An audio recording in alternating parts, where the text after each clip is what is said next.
My name is Madeline, and 12 years ago, I met James at a business networking event. He was a senior manager at a trading company, charming and intelligent, with kind eyes that made me feel at ease. What really won me over, though, was how he talked about his 13-year-old daughter, Sarah. The love in his voice when he mentioned her name was unmistakable. I'd built my chain of beauty salons from the ground up, and success had brought me everything except what I wanted most, a family. I couldn't have children of my own, a fact I'd learned to live with, but meeting James and Sarah felt like a second chance. We got married 6 months later, and they moved into my house. The income difference between James and me was substantial. I made several times what he did, but it never bothered me. Love isn't about money, and I was just happy to finally have the family I'd always wanted. When Sarah turned 16, I bought her first car, a safe, reliable model that made her squeal with joy. "This is really mine," she'd asked, tears in her eyes as she hugged me. "Thank you, Madeline. You're the best." 2 years later, when college acceptance letters started arriving, I didn't hesitate to offer to pay for her education. It wasn't Harvard, but it was a good school, and Sarah was thrilled. Those early years were beautiful. We were happy.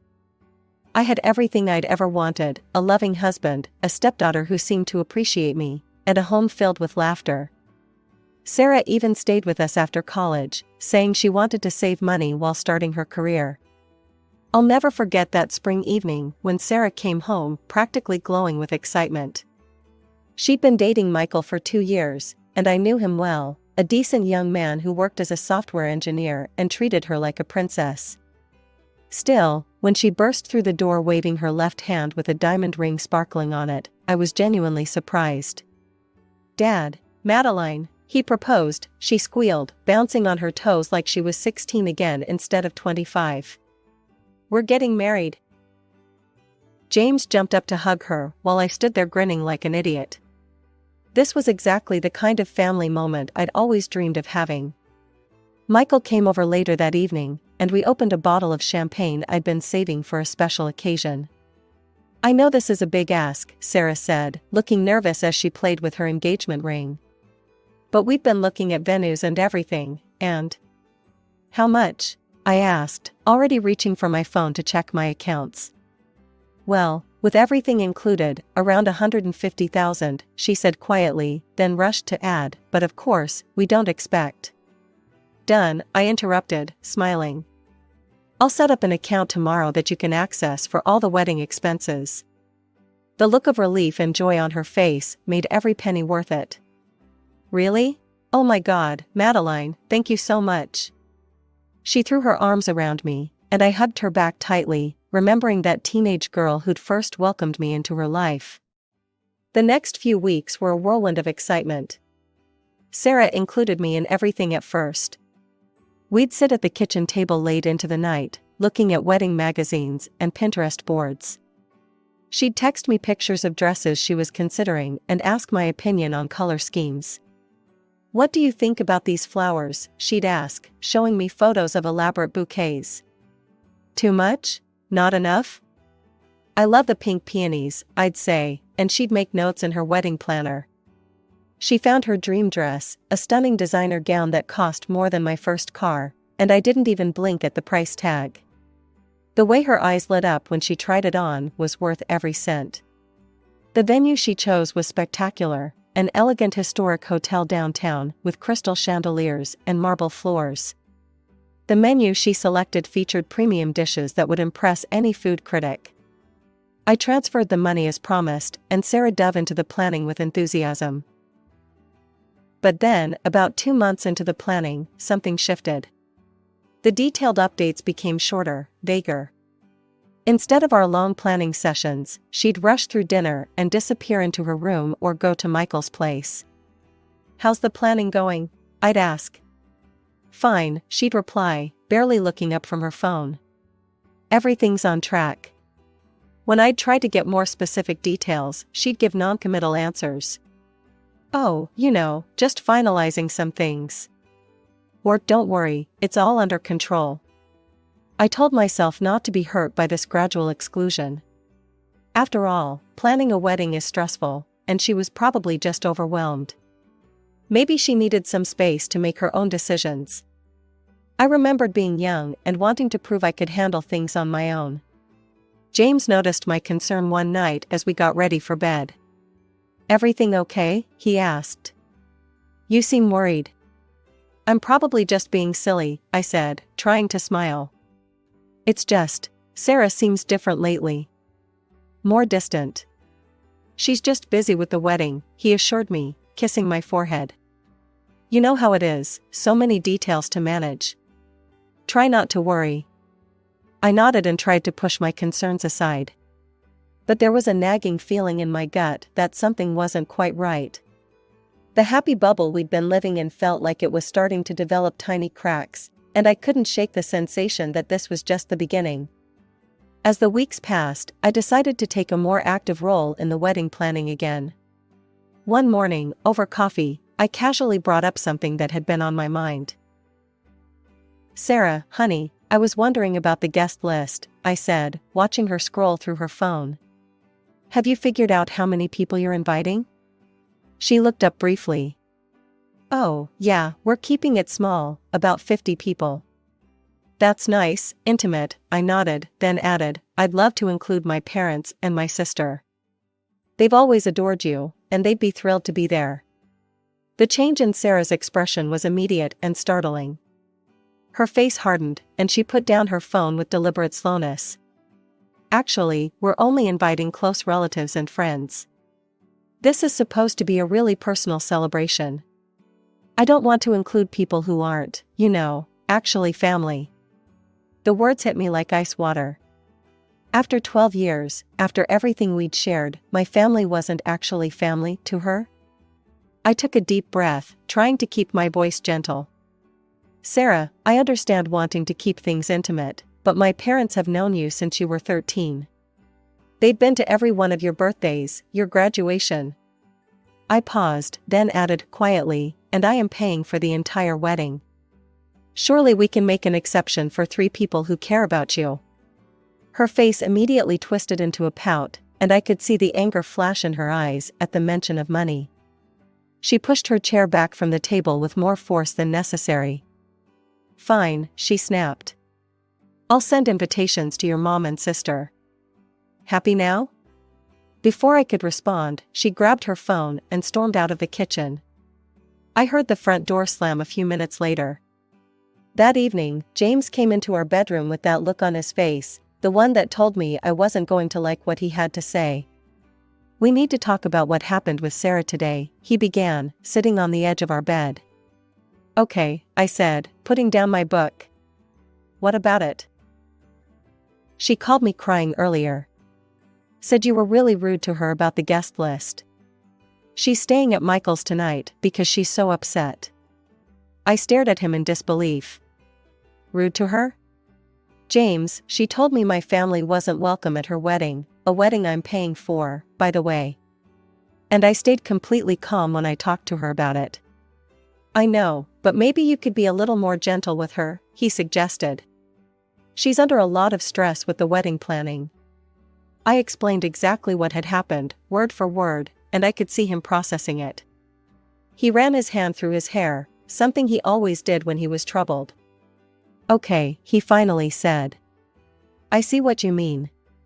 I'll talk to her about it tomorrow." The next 2 weeks passed in an uneasy peace. Sarah had returned home and was acting as if nothing had happened, chattering about wedding details over breakfast and asking my opinion about centerpieces again. But something felt off, like the calm before a storm. Then came the bombshell at dinner. "So," Sarah said, pushing her pasta around her plate, "Mom found out about the wedding. She's back in town." I nearly choked on my wine. James's fork clattered against his plate. In 12 years, Sarah's mother, Linda, had barely been mentioned in our house. I knew the basics. She'd had a drinking problem, which led to the divorce, then moved to Arizona and essentially abandoned Sarah. No birthday cards, no Christmas calls, nothing. "She really wants to be involved in the wedding planning," Sarah continued, her voice bright with an enthusiasm I couldn't understand. "Actually, I invited her over for dinner this weekend." Here. My hand tightened around my wine glass. This was my house, the house I'd bought with my own money, the house where I'd created a home for us all. The proper thing would have been for Sarah to ask permission before inviting someone over, especially someone with Linda's history. But I remembered the guest list argument and bit my tongue. One more confrontation wasn't worth it.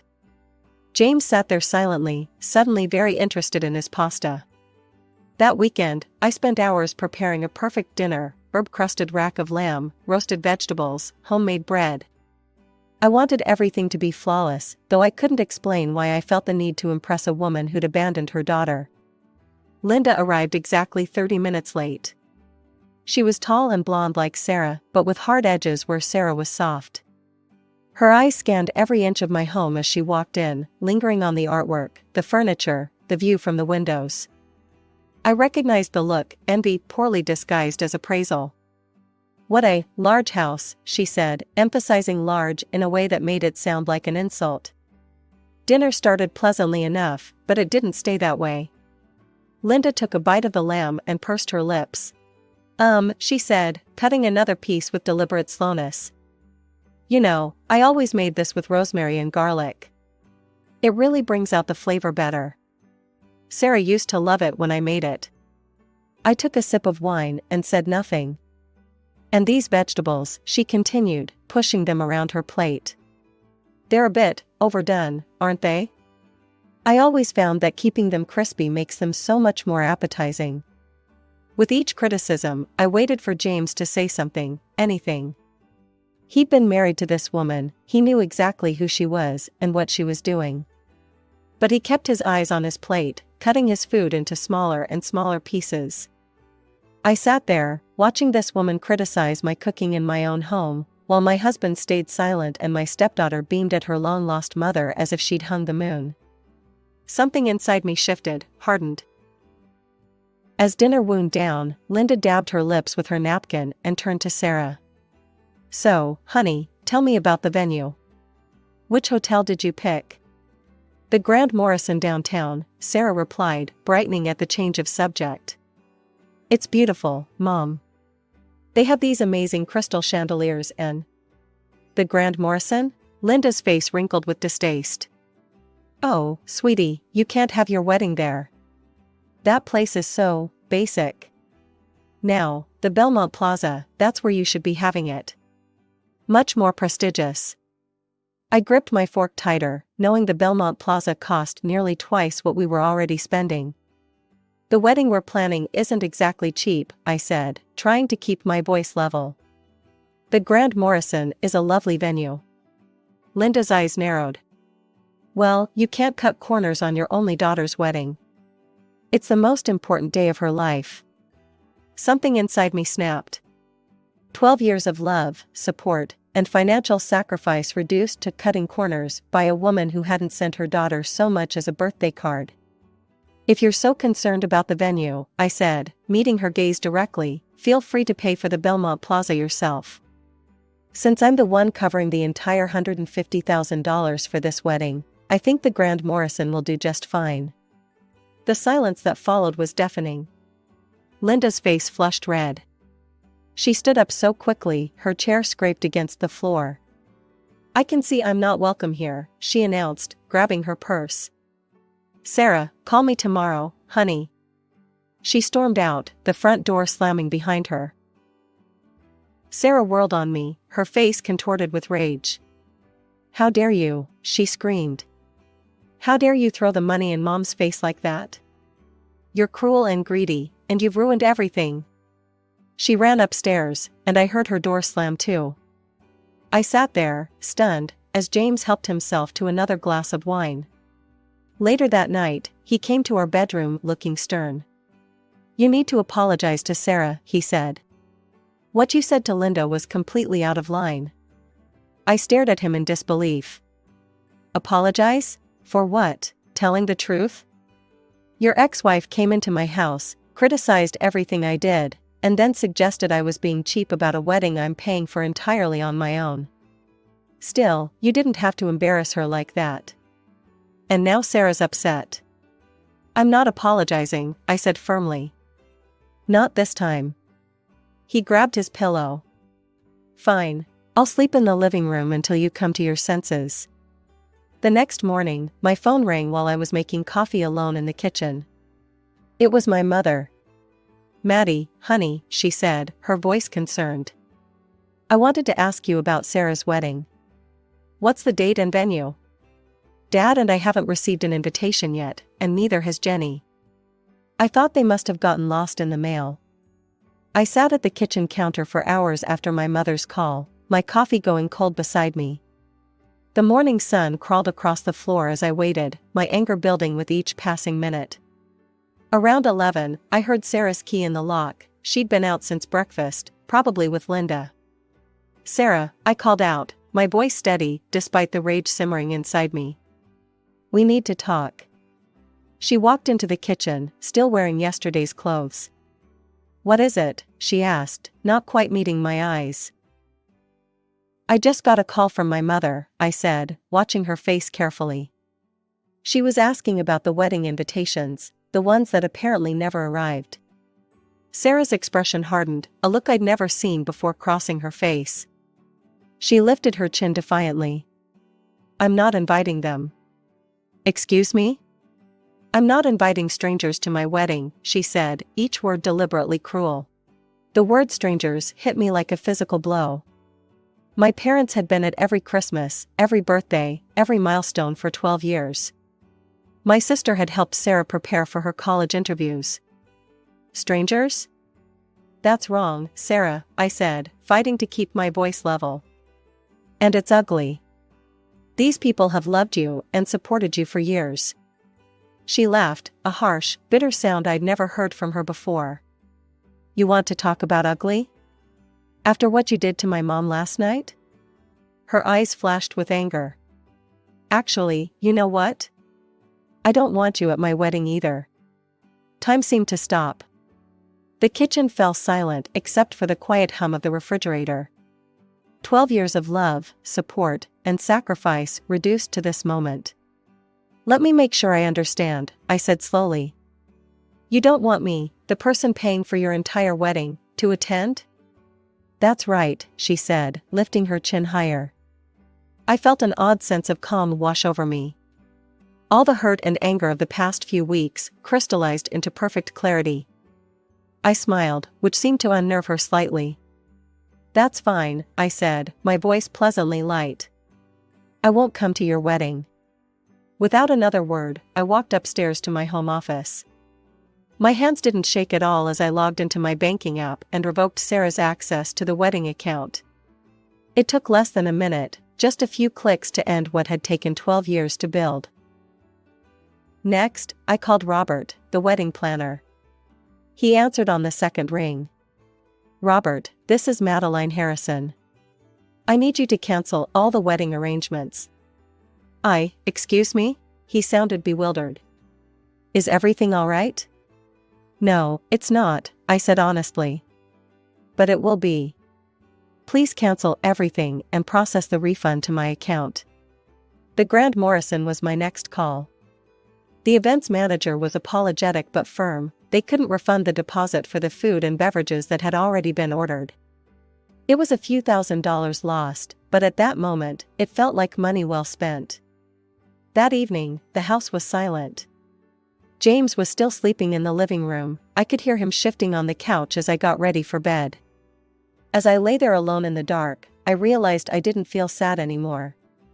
I felt free. The next morning, I took my time getting dressed. I chose my favorite blue silk blouse and pearl earrings, armor, for what I knew would be a difficult day. When I finally went downstairs for breakfast, the storm broke immediately. Sarah and James were already at the kitchen table, clearly waiting for me. The moment I appeared, Sarah leaped to her feet, her face red with fury.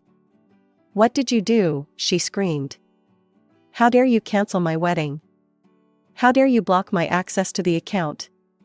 That money was for my wedding. I poured myself a cup of coffee, my hands steady.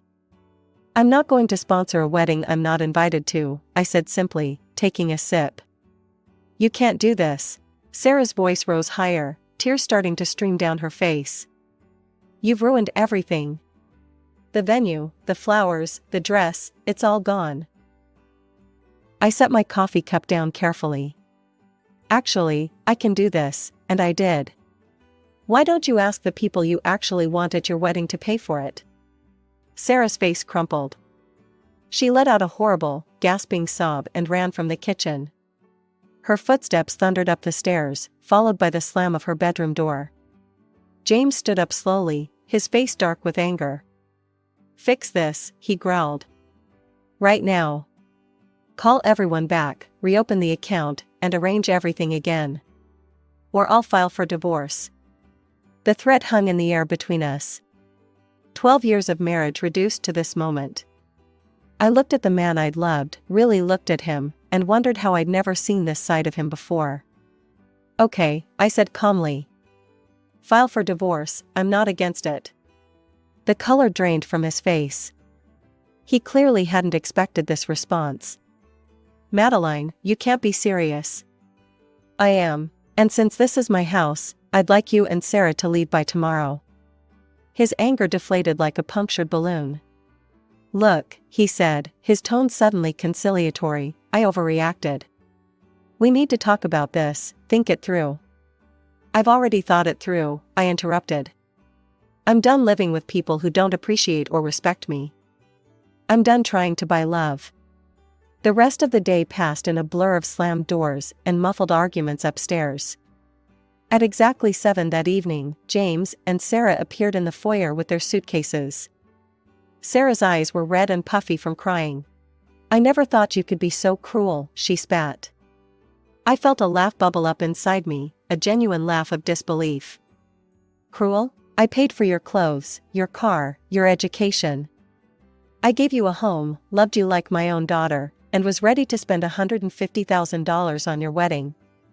And you have the nerve to call me cruel, because I won't let you treat me like dirt. The door closed behind them with a quiet click, so much gentler than all the angry slams of the past few days.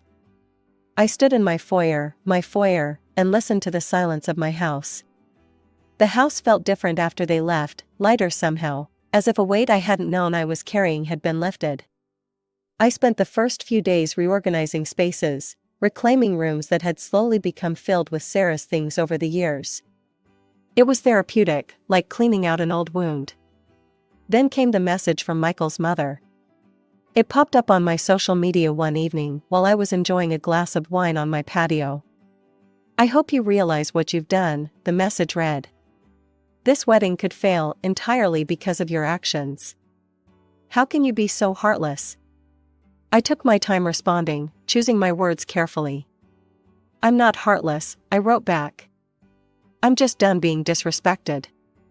I won't pay for a wedding I'm not even invited to. If you're so concerned about the wedding's success, feel free to pay for it yourself.